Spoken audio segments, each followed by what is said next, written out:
அருகே வெள்ளப்பள்ளம் கிராமத்தில் இறால் குட்டை அமைக்க கிராம மக்கள் எதிர்ப்பு தெரிவித்தனர். நிலத்தடி நீர் உப்பாக மாறுவதால் வாழ்வாதாரம் பாதிக்கப்பட்டு மாவட்ட ஆட்சியரிடம் நடவடிக்கை எடுக்க கோரி கோரிக்கை விடுத்துள்ளனர்.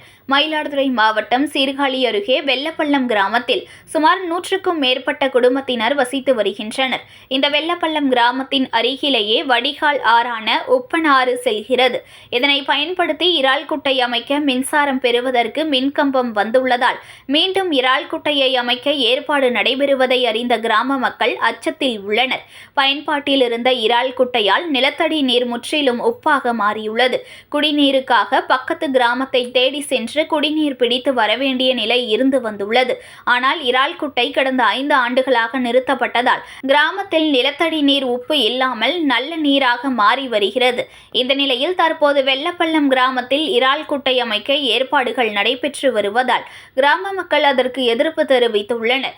இறால் குட்டை வந்தால் மீண்டும் குடிநீர் உப்பாக மாறிவிடும். இதனால் வாழ்வாதாரம் பாதிக்கப்படும் என்பதால் மாவட்ட நிர்வாகம் உரிய நடவடிக்கை எடுக்க கோரிக்கை விடுத்துள்ளனர். செய்திகளை உடனுக்குடன் தெரிந்து கொள்ள லைக் பண்ணுங்க, ஷேர் பண்ணுங்க, சப்ஸ்கிரைப் பண்ணுங்க, மறக்காம கமெண்ட் பண்ணுங்க.